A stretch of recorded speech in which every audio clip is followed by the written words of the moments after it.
이번에는 그 얼굴을 그릴 때 뭐 일정한 어떤 도형이나 법칙 같은 게 있지 않을까 하는 그런 생각을 가지시는 분이 요즘 굉장히 많으시더라고요. 있기는 있죠. 비율대로 하는.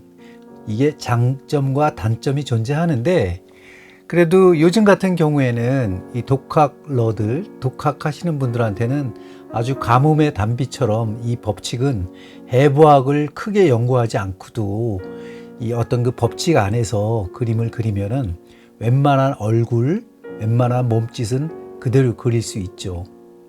특히 만화를 공부하시는 분들은 엄청나게 많이 쓰고 있거든요. 원래 이제 회화를 전공하는 선생님들이 이제 학생들을 가리킬 때는 이 법칙을 좀 약간 무시하는 경향이 있는데 반드시 그렇지는 않아요. 나름대로 과학적인 그런 게 있고, 그래도 약간 이제 단점이라면은 이 간단하게 그릴 수 있는 대신 너무 비슷하지 않느냐, 일정 비율로 계속 그리니까. 그래서 그런 거는 좀 약간 상업적이지 않느냐, 뭐 이런 말들을 하는데, 뭐 사실 그런 면도 좀 이렇게 하다 보면 있긴 있지만은, 뭐 특히 이제 루미스는 이제 미국 사람이잖아요. 미국 사람은 이제 이 코도 높고 얼굴도 골격도 크고 턱 길이도 길단 말이에요. 반면에 이제 아시아 동양 사람들은 우리나라 사람도 마찬가지지만 이 코 등이 낮고 이 코가 약간 들려 있고 입술은 쪼매놨고 또 눈도 작고 이 골격은 좀 아담하죠. 이런 거로 이렇게 얘기할 때는 좀 안 맞는 거 아닌가 이런 생각을 할 때가 있어요.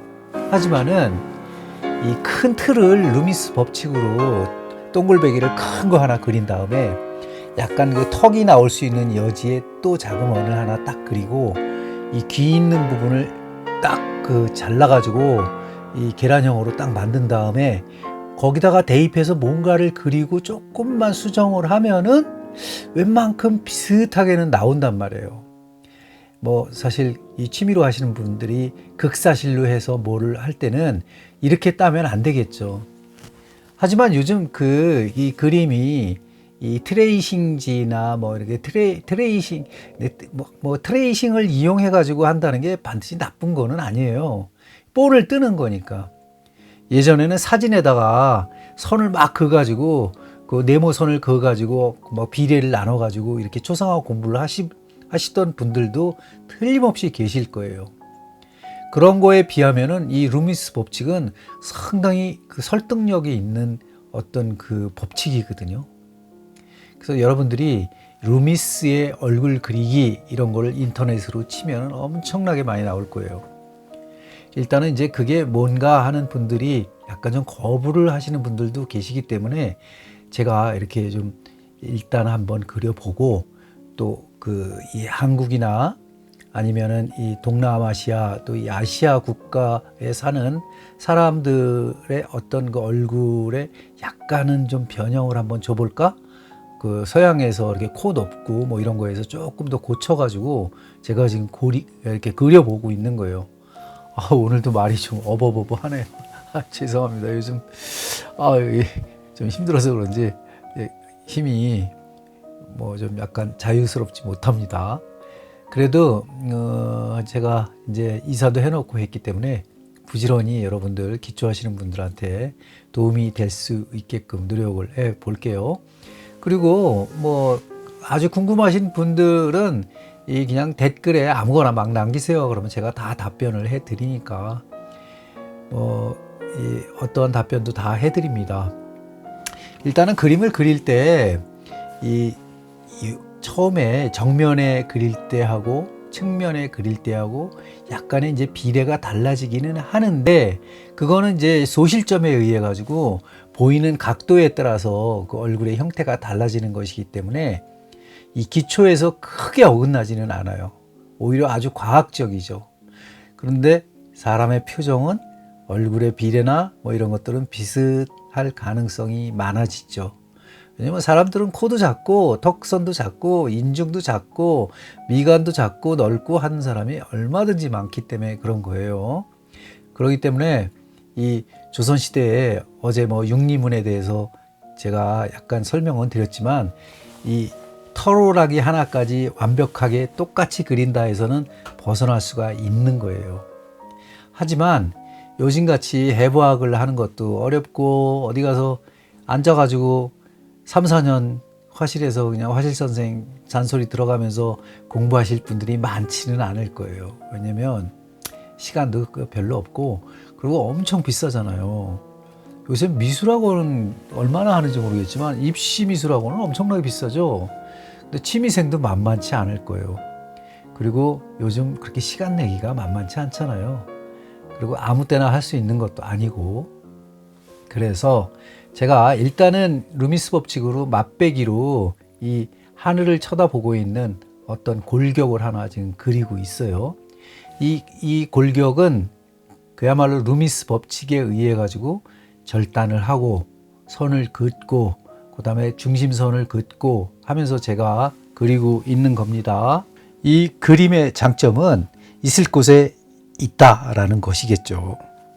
이 앤드루 루미스는 1800년 그 말에 태어났어요. 1892년인가에 태어나가지고 1959년에 돌아가셨으니까 뭐 글쎄 60대 돌아가신 거죠. 이 뭐 20세기에 뭐 활동했던 미술가이긴 한데 그래도 이 학벌이나 이런 건 굉장히 좋거든요. 뉴욕 에서 출생했고 또 나중에는 이제 오하이오주 뭐 이런 데로 이사를 가긴 했지만 그 일러스트 같은 경우는 시카고 대학에서 공부를 했기 때문에 그때는 시카고 대학 예술가가 굉장히 좋았거든요. 그 아트 스튜던스라고 뭐 해가지고 그쪽 시카고 예술대를 졸업했기 때문에 이 상당히 엘리트 계열의 어떤 화가거든요. 근데 이제 나중에 이제 일러스트를 하면서 뭐 일러스트 할 때 뭐 미국이 팝아트의 영향이 있으니까 아무래도 코카콜라라든가 뭐 이런 뭐 그런 데서 어떤 의뢰가 들어온 작업을 하면서 약간 일러스트가 약간 만화식으로 변한 건 사실이죠. 근데 그런 게 한창 대세였고 요즘도 우리나라도 그런 게 대세거든요. 요즘 이제 이 팝아트의 영향을 받은 그 작가들이 그리는 그림들을 보면 그 만화의 요소가 엄청 많이 들어있거든요. 사실은 이 팝아트의 그 대부분의 여러분들 특히 뭐 뉴스에도 많이 나오지만은 그 행복한 눈물이라는 그 기사를 한번 본 적이 있을 거예요. 뭐 탈세다 뭐다 해가지고 본 적이 있으실 것 같은데 거기에 그 만화가 그 팝아트를 또 상징하는 그 만화의 또 한 대표적인 장르였거든요. 뭐 리히텐슈타인도 마찬가지고 뭐 이 앤디 워홀 이런 분들도 마찬가지죠. 거기서 뭐 낙서화로 유명했던 또 뭐 바스키아도 있고 뭐 상당히 그 많은 범위로 그 이 팝아트가 이렇게 널리 이렇게 광범위하지만은 그래도 이분은 일러스트를 한 사람은 맞거든요. 그래서 1939년에 책을 한 권 내는데 이 책이 굉장히 중요한 거예요. 제가 지금 연필로 그림을 그리고 있잖아요.